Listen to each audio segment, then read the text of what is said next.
Aesop's Fables. The Ass and His Driver.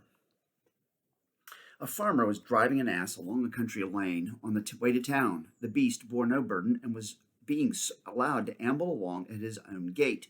Suddenly, the idea came to him to leave the beaten track and make for the edge of a precipice which bordered the roadway. When he was just on the point of falling over, his master ran up and seized him by the tail, tried what might and main to pull him back, tried with might and main to pull him back. Willfully, the ass resisted, pulling the contrary way. The farmer, seeing that he was about to be pulled over the precipice along with the stubborn beast, let go his hold. As the ass went hurtling over the brink, his master cried after him, "Well, Jack, if you will be master, you will have to continue on alone." A willful beast must go his own way. Venus and the Cat. In ancient times, there lived a beautiful cat who fell in love with a young man. Naturally, the young man did not return the cat's affections, so she besought Venus, the goddess of love and beauty, for help. The goddess, taking compassion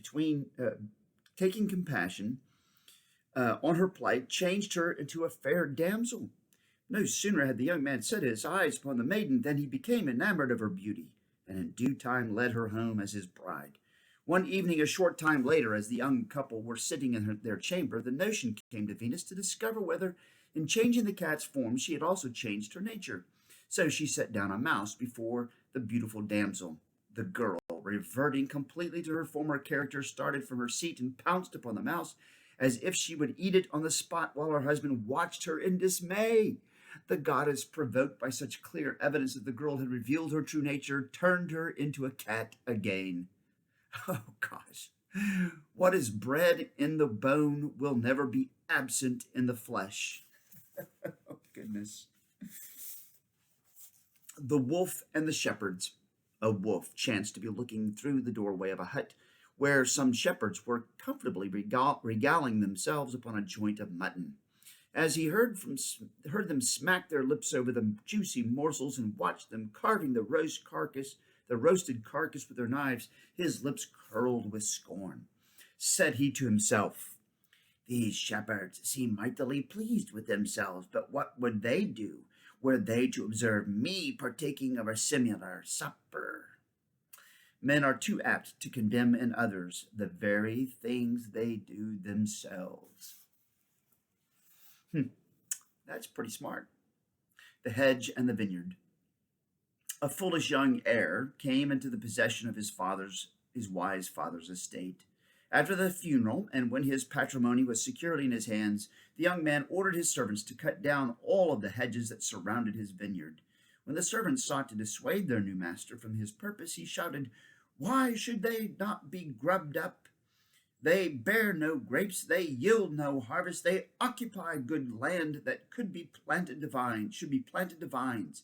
Grub them up and burn them." So the fences were torn down, and the vineyard was open to the ravages of man and beast. And it was not long before the vines were all destroyed, and thus the simple fellow learned, when it was too late, that while it is true that one ought not to expect to gather grapes from brambles, yet it is quite as important to protect one's vineyard as to possess it. They also serve who only stand and wait. I think there would be another application to that one. The Widow and the Hen. A poor widow living alone in the country kept a faithful hen. Each morning the hen laid a big brown egg for the woman's breakfast. One day the widow thought to herself, "Now, if I were to double my hen's allowance of barley, she would lay me 2 eggs a day instead of 1. So she started feeding her biddy a double measure of grain, and soon the hen began to grow fat and sleek and lazy. It wasn't long before she stopped laying altogether. Figures don't lie, but they won't make a hen lay. And here's the last story of the Aesop's Fables. A stag, pursued by hunters and weary from the long chase, took refuge among the branches of a vine, where he concealed himself amidst the foliage. The hunters passed within a few yards of him without discovering his hiding place. As the sound of their voices died away, and the stag thought that all was safe, he began nibbling at the tender green leaves that had sheltered him. As he tugged at the leaves, the movement of the branches caught the attention of one of the hunters. Guessing at once that his prey was there, the hunter drew his bow and shot an arrow into the rustling vine and killed the stag.